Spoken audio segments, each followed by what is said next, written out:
시간 찬양으로 하나님께 영광 올려드립니다.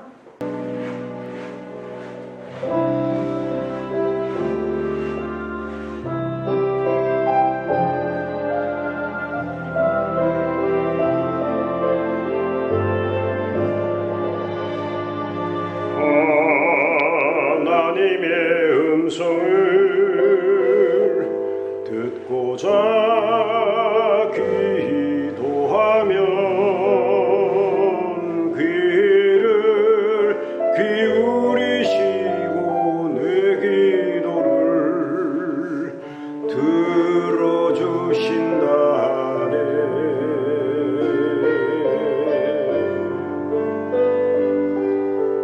깊은 웅덩이와 수렁에서 끌어주시고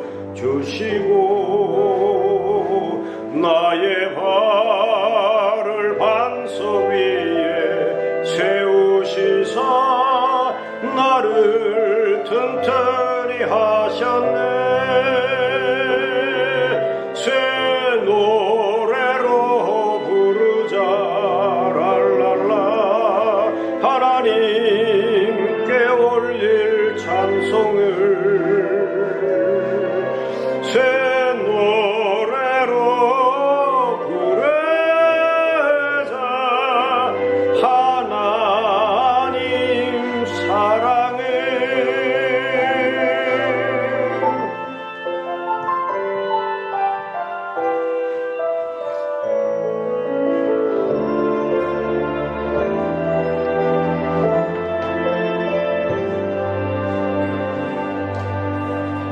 주를 의지하고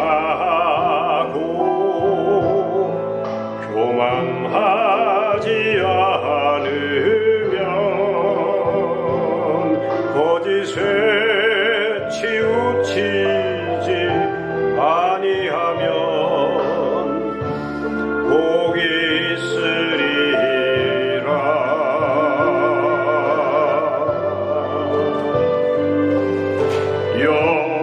여호와 나의 주는 크신 권능의 주라. 그의 크신 권능으로 우리들을 사랑하여 주시네. 새 노래로 부르자 랄랄라. 하나님께 올릴 찬송을 새 노래로 부르자. 하나님 사랑해. 새 노래로 부르자 랄랄라. 하나님께 올릴 찬송을 새 노래로 부르자. 하나님 사랑해. 하나님 사랑해. 하나님 사랑해.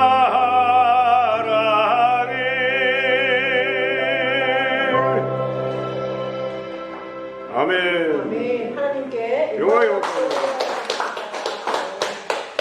오늘은 우리 한국 교회가 믿음의 정절을 지키기 위해서 목숨을 바친 순교자들과 또 주님의 몸된 교회와 양떼를 지키다가 생명을 다한 순직자들을 기리는 그러한 주일입니다.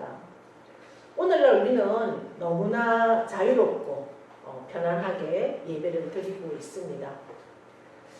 이렇게 아직까지는 그렇게 덥지 않기 때문에 에어컨을 틀진 않지만 여름에도 추워서 못 견딜 정도로 빵빵하게 에어컨을 켜고 또 추운 겨울에는 따뜻한 그렇게 히터를 틀어서 너무나 편안하게 우리가 예배당에서 예배를 드립니다.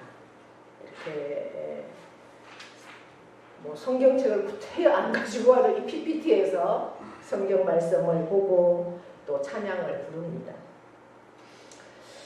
오늘 우리가 누리는 이 당연한 예배, 편안한 그러한 예배, 또 신앙의 자유는 결코 공짜로 주어진 것이 아니라는 사실입니다.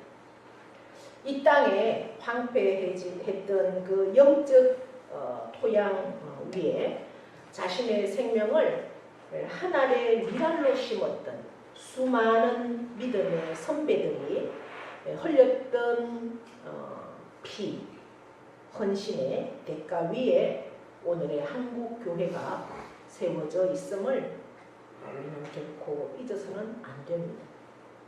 오늘 본문에서 예수님은 십자가 죽음을 앞두고 위대한 영적 법칙을 선포하십니다.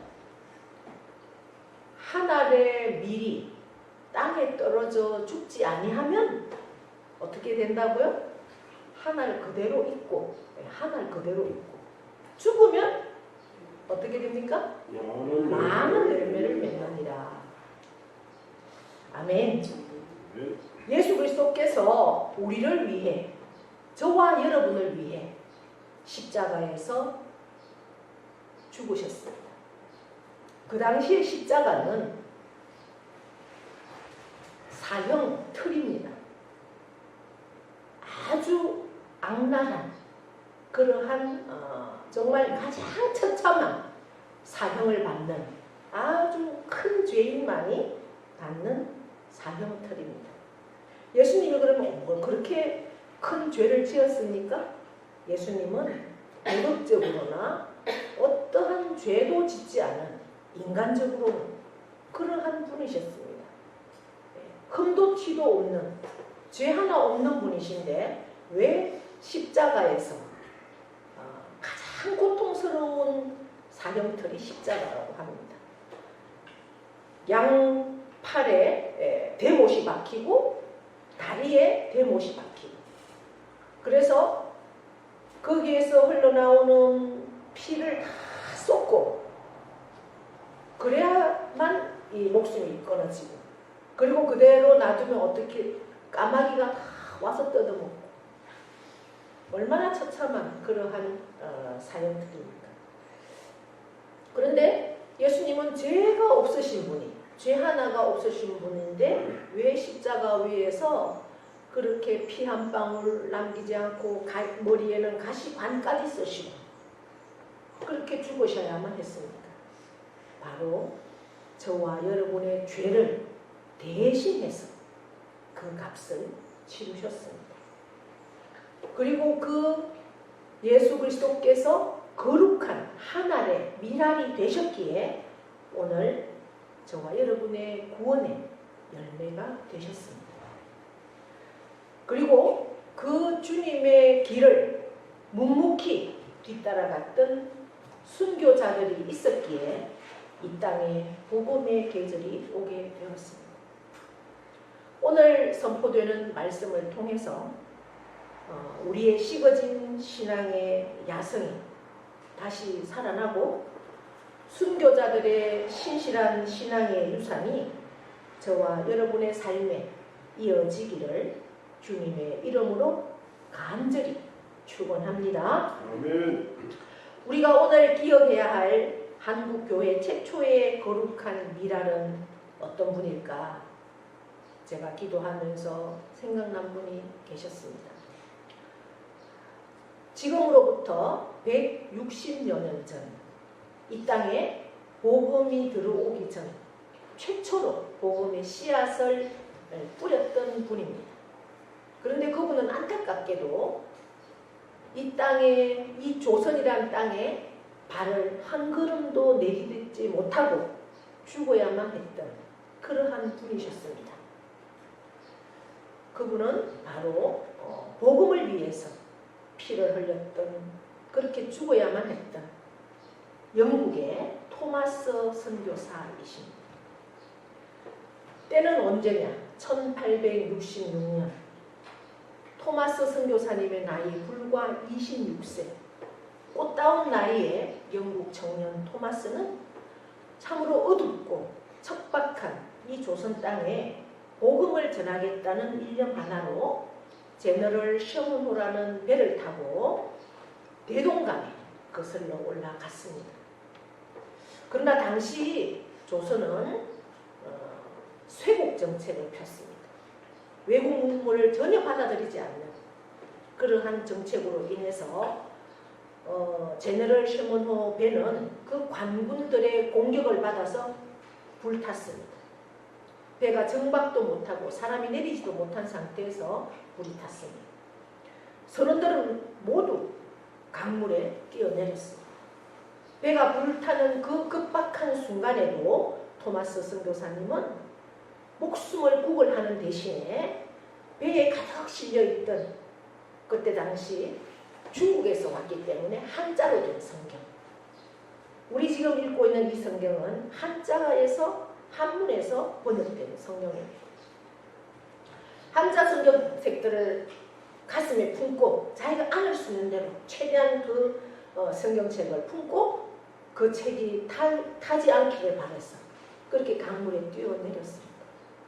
자기의 목숨보다 이 성경책을 안고, 그리고 헤엄을 이렇게 안고 있으니까 어떻게 헤엄을 치겠어요. 그러나 막 억지로 해서 이제 밖으로 나오기를 시도를 했습니다. 그런 와중에도 그는 그 밖에 있는 관군들에게 막 성경책을 이렇게 한 권씩 던지면서 예수 믿으세요, 예수 믿으시오 이렇게 외쳤습니다. 이제 마침내 그가 대동강 그 모래톱에 다다랐을 때 선교사님 앞에는 물속에서 나오는 그를 죽이려고 칼을 둔 관군 박충권이 서 있었습니다. 죽음이 코앞에 닥친 그 마지막 순간 토마스 선교사님은 살려달라고 외치지 않았습니다. 두 무릎을 꿇고 자기를 죽이려는 그 군관을 향해서 환하게 웃으면서 품에 꼭 쥐고 있던 마지막 성경책 한 권을 건넸습니다. 그리고 이렇게 외쳤습니다. 하나님 아버지, 이 사람은 자기가 하는 일을 알지 못합니다. 이 땅에 복음이 임하게 하소서 라는 마지막 말, 기도를 남기고 26세의 젊은 나이에 그 대동강에서 한 알의 미랄로 피를 흘리며 순교하셨습니다. 그 청년 선교사가 피를 흘리며 그렇게 죽어갔지만 그가 건넨 그 성경책 한 권은 어떻게 되었을까? 토마스를 죽였던 박충권은 그가 죽어가며 건넨 성경책을 집으로 가져갔습니다. 그리고 던져놓았는데 어느 날 우연히 그것을 집어들고 읽게 되었습니다. 그리고 그 책을 읽다가, 그 성경책을 읽다가 이 박충권은 예수님을 만났습니다. 할렐루야. 그리고 평양의 교회가 세워져서 평양교회의 독실한 영수가 되었습니다. 또한 그 현장에서 성경책을 주워 가지고 자기 집에 이제 종이가 좋으니까 성경책이 벽지로 그 성경책을 찢어서 한 장씩 찢어서 도배를 했던 최치량이라는 그러한 관군의 집은 훗날 한국교회의 대부흥의 시발점이 된 평양 장대현 교회가 되었습니다. 선교사님은 조선 땅에 한 발도 제대로 내딛지 못하고 복음 한마디 제대로 전하지 못한 채 죽임당한 것처럼 보였지만 대동강변에 뿌려진 그의 붉은 피와 성경 한 권의 영적 동토였던 이 조선 땅에 참으로 이 조선 땅을 깨우는 거룩한 거대한 부흥의 불씨가 된 것입니다. 이 토마스 선교사님이 뿌린 피의 열매를 먹고 자란 한국교회가 낳은 또 한 분의 위대한 영적 거인이 있습니다.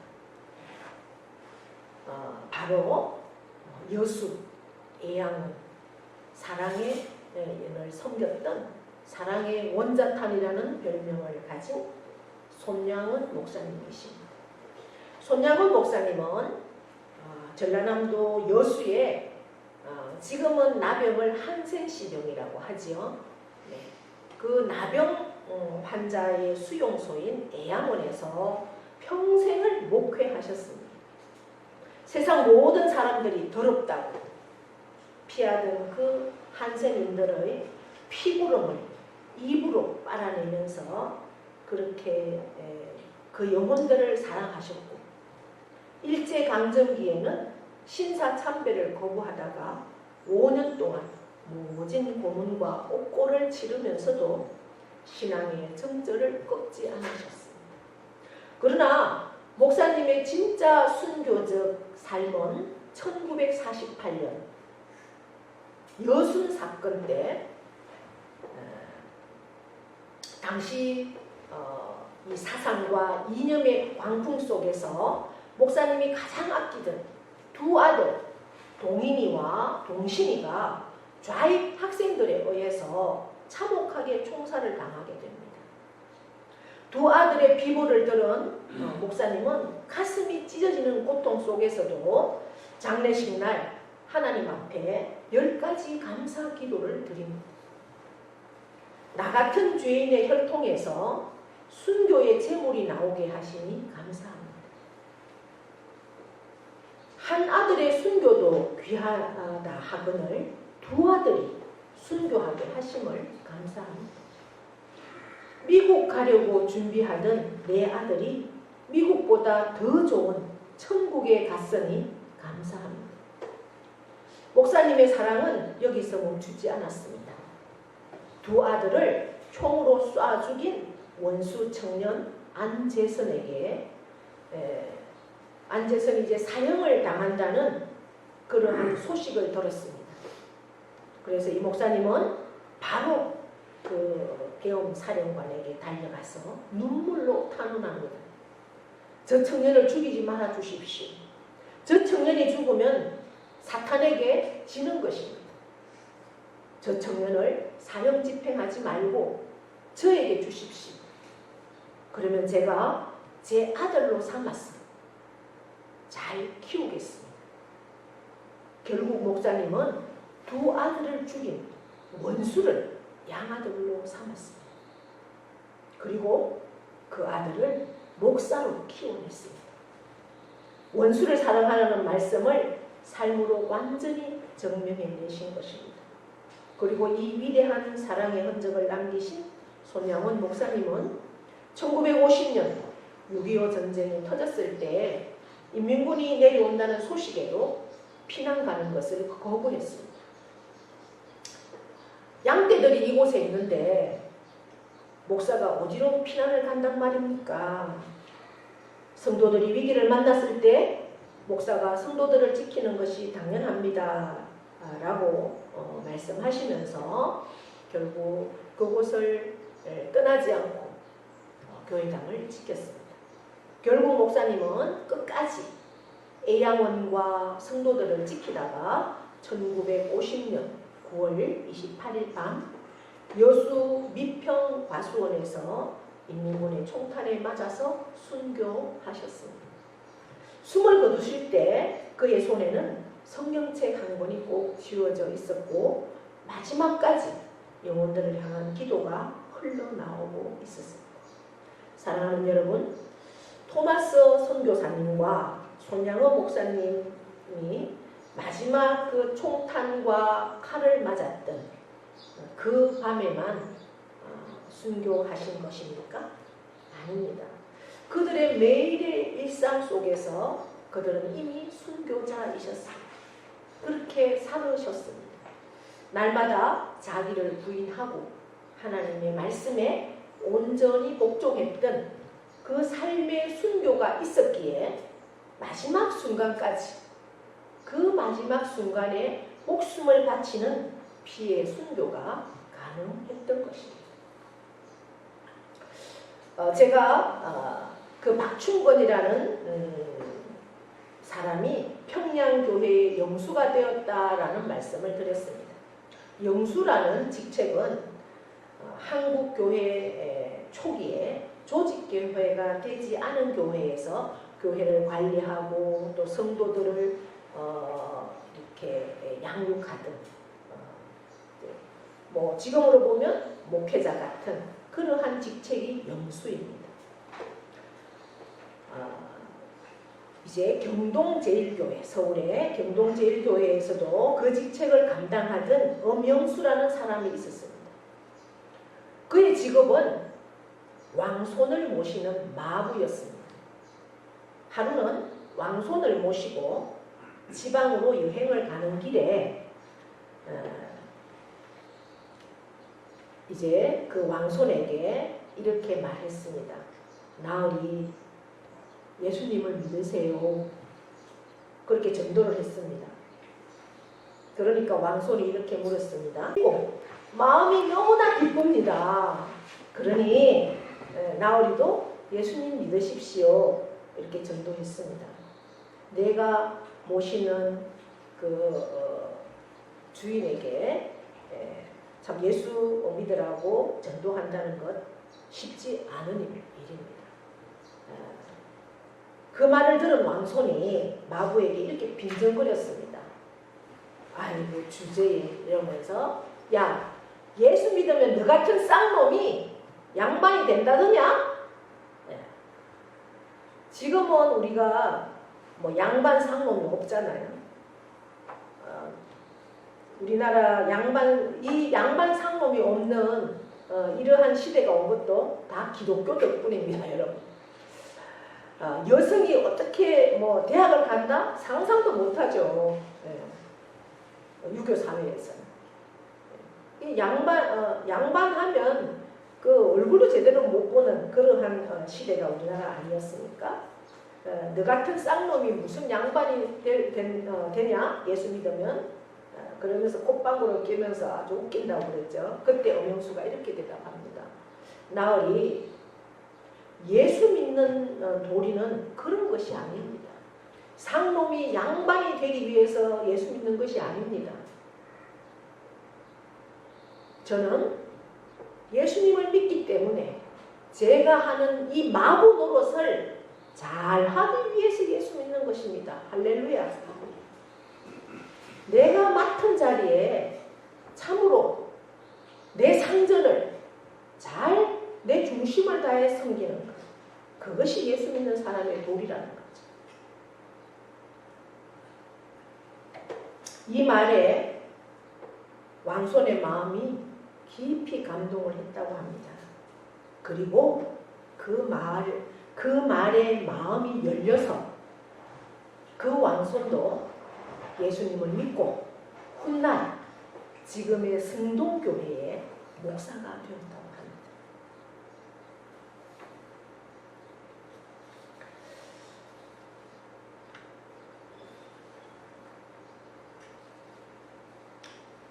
우리가 오늘 하나님은 우리에게 복음을 위해서 목숨을 내어놓으라고 말씀은 하지 않으십니다. 피를 흘리라고 요구하지도 않습니다. 그렇다면 오늘 2026년을 살아가는 저와 여러분이 이어받아야 할 순교의 유산은 무엇일까요? 그것은 바로 일상에서의 순교입니다. 우리의 삶의 순간순간의 순교라는 것이죠.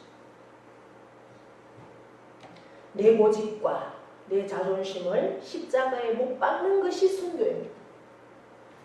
내에게 상처를 주고 나를 아프게 한 원수 같은 이웃을 손양은 목사님처럼 예수의 사랑으로 용서하는 것, 품어주는 것, 그것이 이 시대의 순교입니다. 세상 사람들이 다 돈을 쫓아가고 세상의 성공을 쫓아갈 때 묵묵히 하나님의 말씀을 따라 손해보더라도 신실하게 정직의 길을 가는 것, 그것이 바로 하나님이 기뻐하시는 순교적 삶입니다. 하나님은 오늘 우리에게 말씀하십니다. 믿음의 선배들이 피로써 씨앗을 심어 이 교회를 넘겨주었다. 이제 낙심하지 말고 내게 맡겨진 신앙의 구간, 사명의 구간을 끝까지 신실하게 달려라. 사랑하는 성도 여러분, 세상의 물결이 아무리 거세고 우리를 흔들지라도 순교자들이 바라보았던 저 영원한 천국 소망을 우리와 함께 바라보기를 원합니다. 우리의 가정에서, 우리의 직장에서, 우리의 일터에서, 우리의 교회에서 날마다 나를 쳐서 복종시키는 일상의 미랄이 되십시다. 저와 여러분을 통해서 수많은 구원의 열매가 맺혀지기를 주님의 이름으로 간절히 축원합니다. 기도하겠습니다. 역사의 주관자이시며 부활과 생명이 되시는 하나님 아버지, 오늘 순교 순직자 기념주의를 맞이하여 우리 한국교회에 베풀어 주신 눈물겨운 은혜와 사랑을 기억합니다. 토마스 선교사로부터 시작하여 조기철 목사님, 손양호 목사님에 이르기까지 수많은 피로써 이 땅에 복음을 심었던 순교자들의 신실한 신앙을 기억하게 하여 주시옵소서. 그들이 목숨을 바쳐 지켜낸 이 복음과 예배의 가치를 우리가 너무나 가볍게 여기지 않았는지 돌이켜 회개합니다. 이제 우리도 일상의 자리를 툭툭 털고 내 자존심을 죽이고 내 고집을 꺾으며 이웃을 사랑하고 말씀에 순종하는 일상의 순교자가 되게 하여 주시옵소서. 우리에게 맡겨주신 믿음의 구간을 끝까지 낙심하지 않고 완주하게 하시고 우리 세대의 신앙의 정절이 다음 세대 자녀들에게 더 뜨겁게 이어지도록 도와주시옵소서. 우리를 품으시고 영원한 천국 소망으로 인도하시는 예수 그리스도의 이름으로 간절히 기도드립니다. 아멘. 이제는 우리 주 예수 그리스도의 은혜와 하나님 아버지의 크고도 영원하신 사랑하심과 성령님의 교통 위로하심의 역사가 대동강변에서 피 흘린 토마스 선교사님의 그 순교와 여수에서 피 흘린 손양호 목사님의 그 사랑이 참으로 우리에게도 하늘의 미랄이 되어서 그 하늘의 미랄이 썩어져 30배, 60배, 100배의 결실을 맺는 하나님 나라의 하늘의 미랄로 서기를 결단합니다. 그렇게 결단하는 사랑하는 심령 위에와 그 가정과 자녀와 일터와 농토와 기업 위에 영원토록 함께 하시기를 축원하옵나이다. 아멘.